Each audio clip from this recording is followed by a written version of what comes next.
किसी भी यौगिक का ना आईयूपीएसी आप एकदम ट्रिक से चुटकियों में मात्र 2 सेकंड के अंदर बता सकते हो। ठीक है, सबको कठिन लगता है ना, लेकिन जिसने आज का वीडियो देख लिया आसानी से एकदम चुटकियों में यार किसी भी यौगिक का आप नाम लिख सकते हो। ठीक है, बहुत आसान तरीके से सिखाएंगे, बस विश्वास करना, पूरा वीडियो देखना, आसानी से आप पूरा सीख जाओगे। ठीक है, तो शुरुआत करते हैं आपका उप सहसंयोजन यौगिकों की आईयूपीएसी नामकरण की, किस टाइप से आप एकदम आसान तरीके से लिख सकते हो। और आपको पता है केमिस्ट्री के पेपर का ऐसा टॉपिक है जो कि फिक्स है। ठीक है, पेपर में 1-2 आईयूपीएसी मतलब 2 से 3 आईयूपीएसी हर साल आते ही आते हैं। ठीक है, तो मस्त तरीके से इसको आप सीख जाओगे आज। ठीक है, तो चलो वीडियो शुरू करते हैं। मस्त तरीके से समझना, ध्यान से देखते रहना यार, एकदम आसान है। ठीक है, देख सकते हो कई सारे हमने यौगिक यहाँ पे लिख रखे हैं। अगर इतने सीख गए ना जितने यहाँ पे लिख रखे हैं, तो किसी भी यौगिक का आप लिख सकते हो। ठीक है, देखो मेन आपको ध्यान क्या देना है, ध्यान से सुनना, एक एक बातें आसान एकदम। ठीक है, आपको देखो इस टाइप के यौगिक मिलेंगे। ठीक है, एक ये आपके इस टाइप के यौगिक है और एक इस टाइप के है। इनमें फर्क क्या है, देखो इसमें जैसे K4 बाहर लगा है और कोष्टक के अंदर पूरी चीजें लिखी है। इसमें क्या है, कोष्टक के अंदर चीजें लिखी है और Cl2 इधर बाहर लगा है। मतलब कि आपको ध्यान इसमें पहली बात, ठीक है, कुछ बातें बताएंगे, ध्यान से सुनना। पहली बात ये देखना है, जो बाएं पक्ष में चीज लिखी होगी वो होती प्लस की, और जो दाएं पक्ष में लिखी होती वो होती माइनस की। जैसे यहाँ पे K4 क्या होगा, प्लस का होगा, बाएं में लिखा है, और ये क्या होगा, माइनस में। जैसे इधर ये बाएं साइड लिखा है तो प्लस होगा, और ये दाहिने साइड है तो माइनस होगा। इसमें ये चीज पहचानना है, क्या कि जो बाएं साइड होगा वो प्लस, जो दाहिने साइड माइनस। यहाँ पे बाएं साइड ये है कोष्टक वाला, तो ये प्लस है, और Cl जो है ये माइनस है। ठीक है, ये चीज ध्यान देना, इसी टाइप से नीचे भी। ठीक, पहली बात समझ गए।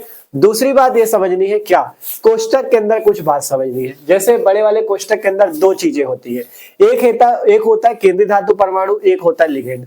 जैसे यहाँ पे Fe देख रहे हो, ठीक है, Fe क्या है, एक धातु है, आयरन मतलब लोहा, तो ये क्या है, केंद्रीय धातु परमाणु। CO क्या है, केंद्रीय धातु परमाणु। प्लेटिनम क्या है, केंद्रीय धातु परमाणु।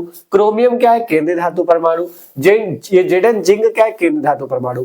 और यहाँ पे जैसे 6 तो Cn लगे हैं, 3 तो C2O4 लगे हैं, 6 तो NH3 लगे हैं, 4 H2O और 2 क्लोरीन कोष्टक के अंदर है, यहाँ पे 4 NH3, ये क्या है, ये है लिगेंड। मतलब कोष्टक के अंदर 2 चीज होगी, केंद्रीय धातु परमाणु और लिगेंड। जो धातुएं आपको दिखे उनको बोलेंगे केंद्रीय धातु परमाणु, और जो इस टाइप से 6, 3, 4 ये सब चीज लगी है ना, ये क्या है, लिगेंड है। बस इतनी चीज समझ गए तो आसानी से नाम लिख लोगे। देखो करना क्या है, सबसे पहले जैसे K4 FeCN6 का आपको नाम लिखना है। ठीक है, तो देखो सबसे पहले करना क्या है आपको, जैसे यहाँ पे कितने पोटेशियम लगे हैं, K का नाम क्या है, K का नाम होता है पोटेशियम। ठीक है, आगे हमने इनकी ऑक्सीकरण संख्याएं भी लिख दी है। ठीक, अभी धीरे धीरे सबको समझाते रहेंगे। ठीक, सबसे पहले नाम लिखने का तरीका यह है, आपको देखो एक चीज का नाम संख्या सहित लिखना है केवल, और किसी का नाम संख्या के सहित नहीं लिखना। केवल जो कोष्टक के अंदर लिगेंड होगा, जैसे 6 ठो लिगेंड है तो इनका नाम संख्या सहित, 3 ठो लिगेंड है तो इनका नाम संख्या सहित, और जैसे बाहर जो चीज लगी, जैसे 3 K3 लगे हैं, 4 K लगे हैं, इनका नाम संख्या सहित नहीं लिखना। ठीक है, ध्यान से समझना। जैसे यहाँ पे K से समझना, केवल 4 है K कि 5 है K, इससे हमको कोई मतलब नहीं, हमको केवल देखना है K। तो K का नाम होता है पोटेशियम।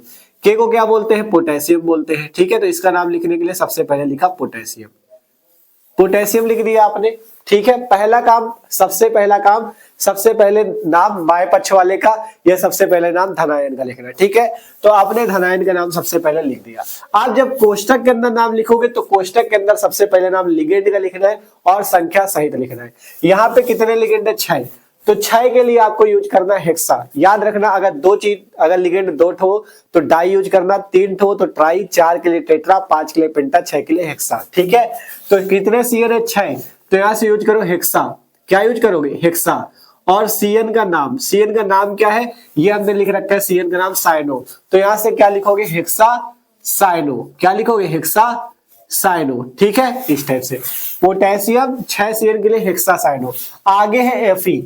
Fe का नाम क्या होगा, देखो अगर एक चीज ध्यान देना, अगर कोष्टक के अंदर क्या हो, माइनस वाला हो, जैसे हमने बताया था बाएं पक्ष वाला प्लस और दाएं पक्ष वाला माइनस, अगर कोष्टक के अंदर वाला माइनस हो तो आपको केंद्रीय धातु परमाणु का नाम बदल देना है।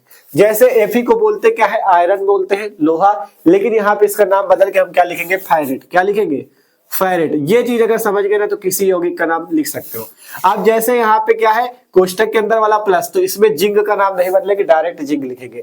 लेकिन अगर यहाँ पे जिंक होता तो हम इसका नाम बदल के जिंक की जगह जिंकेट कर देते, लास्ट में एट लगा देते, ठीक है। मतलब कोष्टक के अंदर अगर माइनस है ना, जैसे बाएं पक्ष प्लस और दाएं पक्ष माइनस, कोष्टक के अंदर वाला माइनस है तो उसके नाम के अंदर में एट लगाना होता है। ये चीज अभी उदाहरण और समझोगे तो समझ जाओगे, ठीक है। तो इसका नाम पोटेशियम हेक्सासाइनो और Fe का नाम फेरेट। आप जब केंद्रीय धातु परमाणु का नाम लिखा है फेरेट Fe का नाम है, Fe क्या है केंद्रीय धातु परमाणु। केंद्रीय धातु परमाणु का नाम लिखने के बाद उसकी ऑक्सीकरण संख्या लिखी जाती है, वो भी रोमन अंकों में। ऑक्सीकरण संख्या भी आपको आखिरी में सिखाएंगे पूरा, ठीक है। पहले केवल नाम लिखना सीखो, ऑक्सीकरण संख्या आपको बाद में बताएंगे कैसे निकालना, ठीक है। तो पोटेशियम हेक्सासाइनोफेरेट, आगे ऑक्सीकरण संख्या, ठीक है। तो इस तरह से नाम लिखा जाता है एकदम आसानी से। आप देखो जैसे अगला यौगिक है, इसका नाम आपको कैसे लिखना है, जैसे K3CO C2O4 का होल साइज 3 C2H4 है, तो सबसे पहले बाहर है 3 के। अब बाहर जो चीज होगा उसका नाम संख्या सहित नहीं लिखना, केवल लिगेंड में आपको संख्या लिखनी। जैसे 6 लिगेंड थे तो 6 के लिए हेक्सा लगाया, यहाँ पे 3 है तो ट्राई लगाएंगे। आपको बताया 2 के लिए डाई, 3 के लिए ट्राई, 4 के लिए टेट्रा, 5 के लिए पेंटा, 6 के लिए हेक्सा। तो यहाँ पे सबसे पहले इसका नाम लिखो के का नाम क्या होगा पोटेशियम, क्या नाम होगा पोटेशियम। पोटेशियम लिख दिया आपने, यहाँ आपको 3 के है, इससे 3 के लिए आपको कुछ नहीं लगाना, केवल पोटेशियम लिख दो। आप देखो यहाँ पे कितने C2O4 है, 3 C2O4 है। तो देखो अब हमने कहा जब बाहर धनायन का नाम लिख लो, मतलब जो बाहर है के का नाम लिख दिया। अब कोष्टक के अंदर सबसे पहले किसका नाम लिखना है लिगेंड का, उसके बाद केंद्रीय धातु परमाणु का। लिगेंड कौन है C2O4, C2O4 का नाम ये लिखा है ऑक्जिलेट, क्या बोलते हैं ऑक्जिलेट। तो यहाँ पे ऑक्जिलेट में ओ लगाना, जैसे साइनो किया था वैसे ऑक्जिलेटो करना है। और है कितने 3 के लिए क्या लगाओगे ट्राई, तो पोटेशियम ट्राई और C2O4 का नाम ऑक्जिलेट है ना, तो ऑक्जिलेटो क्या लगाओगे ऑक्जिलेटो, पोटेशियम ट्राई ऑक्जिलेटो, ठीक है। मेन सारे नाम हमने लिख दिए हैं जिससे आपको कोई दिक्कत ना हो, ठीक है। तो पोटेशियम ट्राई ऑक्जिलेटो, और CO का नाम होता है कोबाल्ट, केंद्रीय धातु परमाणु है ना CO का क्या नाम होता है कोबाल्ट। लेकिन हमने बताया जब कोष्टक के अंदर वाला क्या हो माइनस हो तो आपको उसका नाम में 8 लगा देना है। तो कोबाल्ट में क्या लगा दोगे 8, तो कोबाल्टेट क्या नाम रख दोगे कोबाल्टेट। और ऑक्सीकरण संख्या इसके बाद, ये क्या है केंद्रीय धातु परमाणु है ना, तो इसके आगे इसकी ऑक्सीकरण संख्या लिख देनी है। तो इसका नाम क्या है पोटेशियम, 3 होते तो ट्राई ऑक्जिलेटो, कोबाल्टेट और आगे ऑक्सीकरण संख्या। इसी तरह से लिखना, पहले धनायन जो बाहर मतलब बाएं पक्ष में जो प्लस वाला पहले उसका नाम लिखो, उसमें संख्या आपको नहीं लिखनी है। बाहर जैसे ये है ना इसमें संख्या नहीं लिखनी थी। अब कोष्टक के अंदर सबसे पहले लिगेंड का नाम और संख्या सहित 6 है तो हेक्सासाइनो Fe के नाम में 8 लगा देना है। क्यों, क्योंकि कोष्टक के अंदर ये ऋणायन में लगा है, ठीक है, इसलिए फेरेट, यहाँ पे कोबाल्टेट, ठीक है। अब इसमें देखोगे इसमें भी वही चीज, देखो ये प्लस पहले ही लगा मतलब हम जान के कोष्टक के अंदर वाला प्लस है, पता चल गया ना। बाहर कुछ नहीं लगा उससे कोई मतलब नहीं। आप देखो कोष्टक के अंदर नाम लिखो NH3 कितने हैं 6, बाहर तो है नहीं कुछ, तो केवल इसी का नाम लिखना है। कैठो NH3 है 6। NH3 को क्या बोलते हैं एमीन बोलते हैं, और है क्या है 6, तो ये क्या है NH3 लिगेंड, तो लिगेंड का नाम संख्या सहित, तो 6 के लिए क्या लगाओगे हेक्सा, तो हेक्सा। और NH3 को क्या बोलते हैं एमीन, तो एमीन में लगा दो O, तो क्या हो जाएगा एमीनो, तो हेक्सा एमीनो, ठीक है हेक्सा एमीनो। और यहाँ पे हम क्या लिखेंगे, क्या प्लैटिनम लिखे, हमने कहा अगर कोष्टक के अंदर क्या है माइनस तब नाम के अंदर में 8 लगाना है। लेकिन ये कोष्टक के अंदर वाला की क्या है प्लस, क्योंकि बाहर लगा 4+, तो जब कोष्टक के अंदर वाला प्लस हो तो आपको क्या करना है, आपको नाम नहीं बदलना, आपको सीधा प्लैटिनम कर देना है। क्या कर देना है प्लैटिनम। लेकिन अगर क्या होता भैया, अगर ये माइनस होता ना तो हम प्लैटिनम की जगह प्लैटिनेट कर देते, ठीक है। अब ये केंद्रीय धातु परमाणु है, ये पहले लिगेंड का लिखा हेक्साइमिनो प्लैटिनम, अब इसके आगे इसकी ऑक्सीकरण अवस्था। और एक बात ध्यान देना, जब इस टाइप से जैसे यहाँ पे 4+ है, कहीं 3+ हो या 2- हो, जब इस तरह से आयन लगे हो ना तो इसे बोलते आयन, तो इसलिए इसके नाम के अंदर में आयन जोड़ देना, ठीक है। इसका क्या नाम होगा हेक्सा एमिनो प्लैटिनम, यहाँ पे इसकी ऑक्सीकरण अवस्था और आगे आयन जोड़ देना बस, ठीक है। कब जोड़ना है, जब इसमें 4+ 3+ कुछ लगा होगा तब, ठीक है। तो इस तरह से नाम लिखे जाते हैं। अब आगे देखो, जैसे इनका नाम लिखना है ZnNH3 अब की इसमें क्या फर्क है, इसमें ये फर्क है बाएं पक्ष में तो ये प्लस है कोष्टक के अंदर वाला और बाहर वाला क्या है माइनस, ठीक है। ये चीज पहचान गए। अब की बार जिंक का नाम नहीं बदलेगा, जिंक में 8 नहीं लगेगा। क्यों नहीं लगेगा, क्योंकि हमने कहा है जो कोष्टक के अंदर का माइनस है तभी लगेगा। ठीक है, अब इसका नाम लिखना है। तो सबसे पहले अब की बार इधर साइड वाले का नाम लिखना है, जो पहले आता है उसी का नाम लिखा जाता है। पहले आया तो इसी का लिखना है। अब कोष्टक के अंदर पहले किसका नाम लिखने का बताया, केंद्रीय धातु परमाणु का कि लिगेंड का। तो आप कहोगे भैया लिगेंड का, तो लिगेंड कौन है यहाँ पे, NH3। कैट हो 4, 4 के लिए क्या बताया टेट्रा, 2 के लिए डाई, 3 के लिए ट्राई, 4 के लिए टेट्रा। तो यहाँ पे लिखो टेट्रा, क्या लिखोगे टेट्रा। NH3 को क्या बोलते हैं, कहा गया एमीन, तो टेट्रा एमीनो, क्या बोलोगे टेट्रा एमीनो। ठीक है, टेट्रा एमीनो लिख दिया।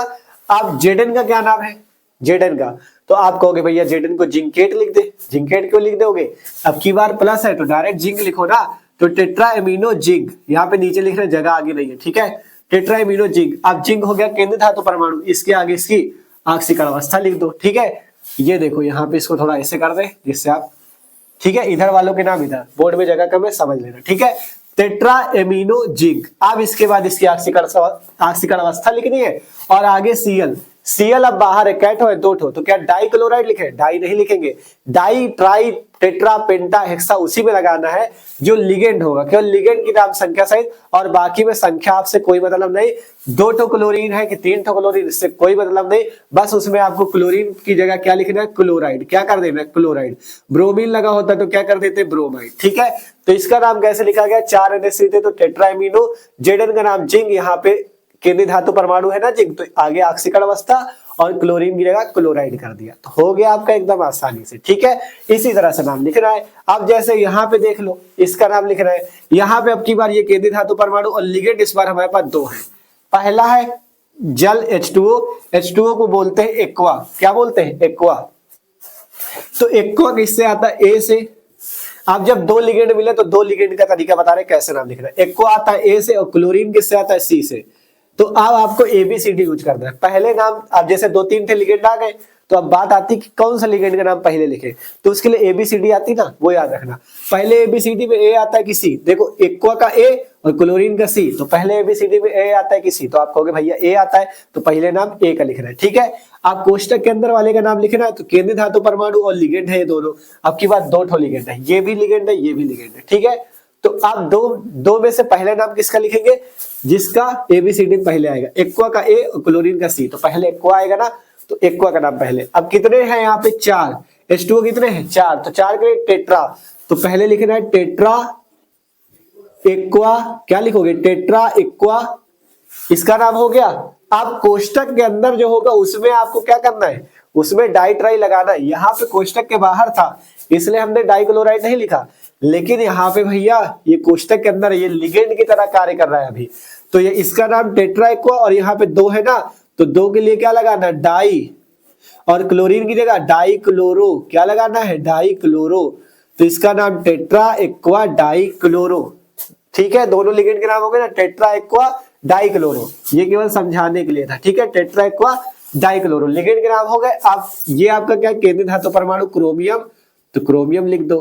क्या क्रोमेट कर दे, बताओ क्रोमेट कर दे, क्या नहीं करेंगे, क्यों, क्योंकि अब की बार कोष्टक के अंदर प्लस और बाहर माइनस, जब कोष्टक के अंदर माइनस होगा तब 8 लगाना है, जब प्लस हो तो नहीं लगाना। ठीक है, क्रोमियम केंद्रीय धातु परमाणु हो गया, आगे आक्सीकरण अवस्था लिख दो। अब नाम किसका लिखना है, NO3 का। NO3 क्या बोलते हैं, NO3 को बोलते हैं नाइट्रेट, क्या बोलते हैं नाइट्रेट।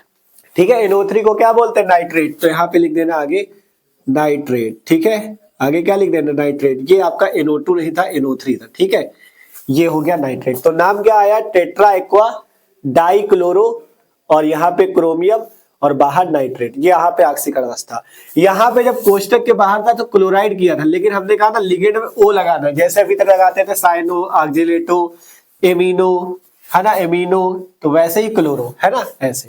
तो इस tetraaquadichlorochromium आक्सीकरण अवस्था नाइट्रेट। ठीक है, तो नाम लिखने का यही एकदम आसान तरीका है। आप बताओ एकदम आसान लग रहा है कि नहीं, जैसे जैसे एग्जाम्पल करते हो तो खुद मजा आने लगती। ठीक है, तो करना क्या है, सबसे पहले प्लस माइनस देख लो, अगर कोष्टक के अंदर माइनस है तो केंद्रीय धातु परमाणु में 8 लगा दो, कोष्टक के अंदर वाला प्लस है तो 8 ना लगाओ। ठीक है, अब इसके बाद क्या बताया, जैसे पहले पोटेशियम 4 होते, हमें इसमें 4 के लिए कुछ नहीं लगाना डाई ट्राई, केवल लिगेंड में संख्या लिखनी, बस लिगेंड अंदर है तो इसकी संख्या लिखनी है। तो पोटेशियम 6 होते तो हेक्सासाइनो एफिकराम फेरेट, आगे आक्सीकरण अवस्था। अब आक्सीकरण अवस्था निकालना सीखो। आक्सीकरण अवस्था कैसे निकालेंगे, जैसे इसकी निकालनी सबसे पहले, आक्सीकरण अवस्था रफ में निकाल लिया, रफ लिखा है। ठीक है, अब जैसे यहाँ पे सबकी आंशिक अवस्था हमने लिख रखी, देखो के H plus N A plus की एक होती है, CL minus B R minus I minus की एक होती है, और आगे सबकी आंशिक अवस्था हमने लिख दी है। ठीक है, अब जैसे आपको K4 ApCN6 में किसकी निकालनी होती है, केंद्रीय धातु परमाणु की, जिसकी निकालनी हो उसको x मान लो। आंशिक अवस्था निकालने का तरीका है, जिसकी निकाल लो उसको क्या मान लो, x मान लो। तो Fe को क्या मान लो, x के बराबर मान लो। ठीक, अब K4 है ना, K कितने 4, तो एक K की कितनी होती, एक है कितने 4, तो 1 गुणे 4 कर दो। अब Fe की निकालनी है, जब एक तत्व के बाद दूसरे तत्व के लिखो बीच में प्लस लगाओ, बीच में लगाया प्लस। Fe को कितना मानना है, x मानना है, Fe को मान लो x। ठीक है, क्योंकि Fe की निकालनी तो x मान लो, फिर प्लस लगाओ। Cn का 6, Cn की होती कितनी है -1, तो -1 होती तो -1 लिख लो, और आगे 6 टो है तो 6 लिख दो। ठीक है, देखो यहाँ पे एक पोटेशियम की होती है 4 है तो 1 गुणे 4 प्लस लगाओ, फिर Fe की x प्लस लगाओ, Cn की -1 कितने हैं 6, तो -1 इंटू 6। अब बराबर में अगर यहाँ पे कुछ आयन लगा है तो बराबर में आपको वो आयन लिखना है, अगर कोई आयन नहीं लगा तो बराबर में 0 लिखना है। जैसे यहाँ पे 4 प्लस आयन लगा तो यहाँ पे बराबर में 4 लिख देंगे, यहाँ पे अगर कुछ नहीं लगा तो बराबर में 0 कर देना। अब कुछ नहीं करना, x का मान निकाल लो, वही आंशिक अवस्था होगी। तो 1 का 4 से गुणा 4 प्लस x माइनस 6 बराबर 0। अब इसे अगर हल करोगे तो यहाँ से 4 से 6 घटाओ -2, तो x माइनस 2 बराबर 0, और आगे हल करने पे आपके पास x बराबर क्या आएगा, यहाँ से -2 0 की तरफ चला जाएगा तो x बराबर प्लस का 2 आएगा। ठीक है, रफली काम होता है, आप अलग निकाल सकते हो। कितना आया, x बराबर प्लस का 2, तो +2 आया। अब यही इसकी क्या होगी, x किसको माना था, Fe को, तो ये Fe की आंशिक अवस्था ये +2, कितनी आई +2। अब यहाँ पे डायरेक्ट +2 ऐसे ना लिख देना, इसको रोमन अंकों में लिखना है। रोमन अंक कौन होते हैं, वही सेकेंड थर्ड, ऐसे करके देखो कैसे लिखना है, ऐसे लिखना है भैया, है ना, ऐसे, ये सेकेंड। तो इसका अब पूरा नाम आया है कि पोटेशियम हेक्सासाइनोफायरेट सेकेंड। ठीक है, आंशिक अवस्था जो होती है रोमन अंकों में लिखनी है। ठीक है, तो इस तरह से आप आंशिक अवस्था लिख सकते हो। अब जैसे इसका नाम लिखना है, इसमें आंशिक अवस्था निकालनी है, तो K3CO CO4 का होल राइज किसकी निकालनी, CO की, जिसको निकालनी है उसको x मान लो। K3 है कितने के, 3, एक K की एक होती है तो 1 गुणे 3 प्लस CO को मानो x, क्योंकि CO की निकालनी, प्लस C24 कैट हो 3, एक C24 की कैट होती -2, तो -2 और है कैट हो 3, तो -2 इंटू 3 बराबर 0। हल कर लो जल्दी से भैया, 3 प्लस x माइनस 6 बराबर 0। अगर यहाँ से x को हल करके निकालोगे तो प्लस का 3 आ जाएगा, हल कर लेना। ठीक है, तो कितना आएगा +3। अब क्या +3 लिख दे, नहीं थर्ड लिखना है, क्या लिखना है, ऐसे थर्ड। तो इसका नाम क्या हो गया, पोटेशियम ट्राई ऑक्सीलेटो कोबाल्टेट थर्ड। कोई दिक्कत किसी को, आसानी से नाम लिख लोगे। ठीक है, आप देखो आगे। ठीक है, रफली वाला काम हमने बिगाड़ दिया, डायरेक्ट यहाँ पे थर्ड सेकंड सब लिखा है। ठीक, अब इसकी निकालनी देखो इस वाले में, तो किसकी निकालनी है, जो केंद्रीय धातु परमाणु होगा। केंद्रीय धातु परमाणु कौन है, जिंक, तो जिंक की x मान लो, है ना, तो जिंक की मानो x प्लस NH3 है ना, आगे कैथो जाटो है। देखो एक तत्व के बाद जब दूसरे तत्व की लिखो तो प्लस यूज करना है। ठीक है, कैथो NH3 4, NH3 की होती कितनी है 0, तो 0 गुणे 4, है ना, प्लस लगाओ। फिर Cl की कितनी होती है, ClBrI की हमने लिख रखी 1। ठीक है, ClBrI की होती है -1। ठीक है, -1 होती है, कितनी होती है -1। तो यहाँ से हम Cl की जगह कितना कर देंगे -1, और है कैठो Cl 2 ठो, तो -1 इंटू 2 बराबर 0, क्योंकि यहाँ पे कोई आयन नहीं लगा तो बराबर में 0। तो x प्लस NH3 0 गुणे 4 प्लस -1 इंटू 2 बराबर 0। हल कर लेना, x बराबर आ जाएगा प्लस का 2, कितना आएगा प्लस का 2, तो यहाँ पे सेकंड हो जाएगा। तो नाम क्या है, टेट्राएमिनो जिंक सेकंड क्लोराइड। इस टाइप से नाम लिख रहा है, एकदम आसान है यार, कुछ भी नहीं। ठीक है, आगे देखो। अब अगला वाला देखो, इसमें किसकी निकालनी है, क्रोमियम की। तो क्रोमियम को हम लोग क्या मान लेंगे, x मान लेंगे। तो क्रोमियम को x मानो, प्लस H2O कैट हो 4, H2O की होती कैट हो 0, तो 0 गुणे 4 प्लस क्लोरीन कैट हो 2, क्लोरीन की होती क्या है -1, तो -1 इंटू 2। ठीक, प्लस NO3, NO3 कितनी होती 0, और बराबर में कुछ यहाँ पे आयन नहीं तो बराबर में 0। देखो सबकी रख दिया, इसकी x, क्योंकि इसी की निकाल ली, x मान लो, H2O की 0 गुणे 4 प्लस क्लोरीन की -1 इंटू 2, और इसकी 0 बराबर 0। हल कर लो, तो x प्लस 0 माइनस 2 बराबर 0, है ना, तो x बराबर प्लस का 2, तो प्लस का 2 आ गई भैया, तो यहाँ पे सेकंड लिख दो। तो इसका नाम, पूरा नाम है टेट्रा एक्वा डाइक्लोरोक्रोमियम सेकेंड नाइट्रेट। ठीक है, पूरा आपको लिखना है। ठीक, पूरा आपको आंशिक अवस्था सहित लिखना है, तब आपका काम हो जाएगा। अब एक तो बचा ये वाला, है ना, इसका भी जल्दी से बता देते हैं। देखो यहाँ पे PTNH3 का होल 6 4+, आपकी बार जैसे 4+ है ना, तो बराबर में 0 नहीं लिखना, बस इतना करना है। PT की निकालनी, इसको x मानो, तो x प्लस NH3 कैट हो 6, NH3 की होती क्या है, जीरो, तो 0 गुणे 6 बराबर, अब क्या जीरो लिखे, नहीं जीरो नहीं लिखना, 4 प्लस लगाए तो प्लस का 4 लिख दो, तो x बराबर कितना आया, प्लस का 4, मतलब ऑक्सीकरण अवस्था कितनी है, +4, तो यहाँ पे लिख दो प्लस का 4, मतलब फोर्थ आयन, ठीक है। तो hexa amino platinum fourth ion है, ऐसे फोर्थ बना दो, और चाहे जैसे लिखा था वैसे लिखा रहने दो, है ना भैया।